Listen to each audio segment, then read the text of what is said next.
In February, I think I just want to focus on a few thick books and just take like my sweet time with them and just enjoy them and live in their world. I say this because in January I've already read 12 books and I have a few more that I'm currently reading.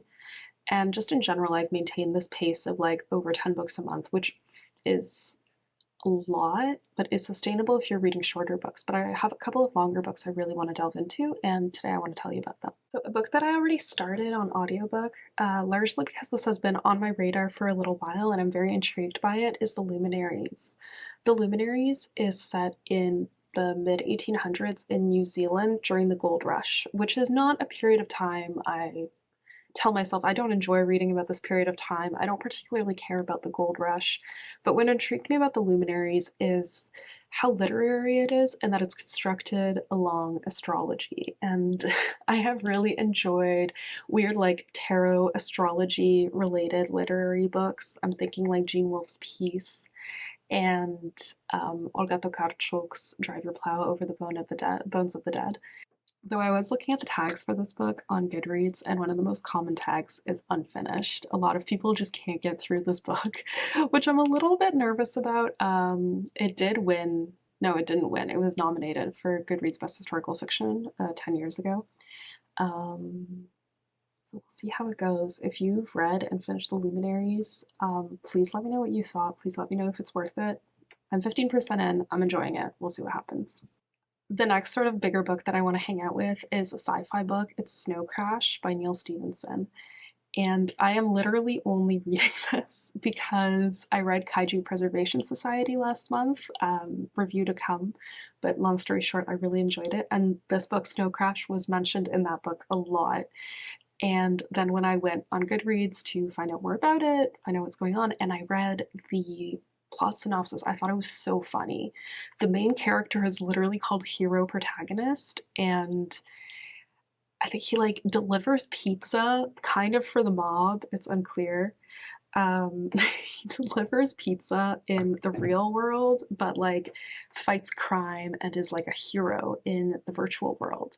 So it's a sci-fi cyberspace cyberpunk story. There's an enigma of a new computer virus that's striking down hackers everywhere. He races along the neon-lit streets on a search and destroy mission for the shadowy virtual villain threatening to bring about the infocalypse.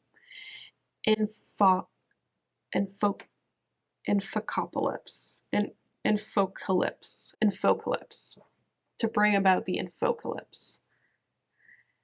Whew. This looks really fun. I'll be reading it as part of my Discord book club, and I'm so excited. I literally don't know anything else about this. I've just been like in a big sci-fi mood lately, and this is like classic sci-fi. It's like early 90s sci-fi, so I think that'll be really interesting. Another book that I really want to spend some time with, very deliberately sitting with, is The Chaos Machine by Max Fisher. I think this just came out, and the reason I'm reading it this month is really just because my library hold has come in, and it looks so fascinating. It's looking at how social media has basically messed with us. And I definitely experienced this sense of like needing to check my various social media, feeling like I'm relaxing when I check my social media, even though I'm probably not, feeling productive when I'm not. I'm really intrigued to actually read a formal analysis of what social media has done in rewiring both our internal world, like our brain, our minds, our motivation circuits, how that's working, as well as what it's done to rewiring the rest of our world, like all our like politics and finances and stuff are so dependent on social media now, which remains just an untamed, unregulated body owned largely by a couple of larger corporations. Because it's such a recent phenomenon, I feel like there hasn't been a lot of analysis on it. I'm very excited to read some modern analysis of it, and I'll let you know what that is like. This is like the nonfiction book right now that I'm just can't wait to get to it. The other nonfiction book hold that came in is going to be the audiobook for I Want to Die But I Want to Eat Tteokbokki. Because, okay, same. Not actually. I'm in a very good place lately. But I understand the title. I find that a very relatable, somewhat comical, but very relatable title. And this is a autobiography, self-help memoir thing about the author's experiences with depression and also finding the little joys of like, well, I feel absolutely awful, but I still enjoy street food.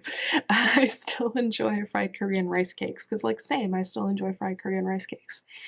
That's really all I know about it. The title is so enticing. It's hard not to want to be like, yes, I will read this when I see the title. I mean, come on. So while I'm hanging out with a lot of like bigger books, what I know I'll need a palette cleanser. So my palette cleanser is going to be One of Us is Lying because this just looks silly. It just looks silly and fun. It looks like someone watched The Breakfast Club and then decided that they should all be suspects in a murder. That's basically my impression of this book. And I have seen that there's like a couple of novels in this, and sometimes I just want to read a young adult thriller.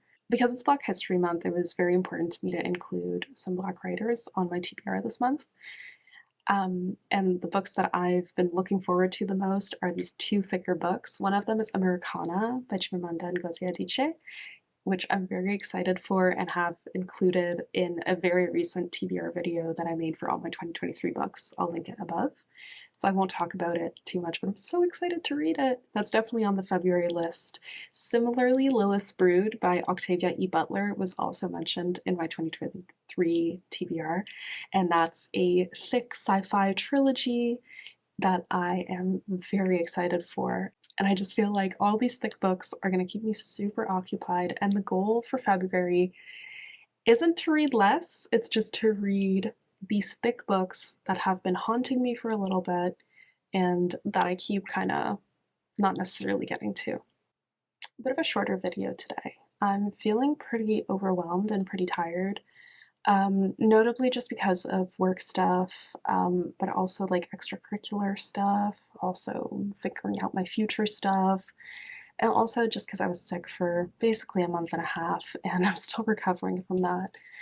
But I did still want to film video because I really enjoy it, and I just want to thank you for watching and for being here.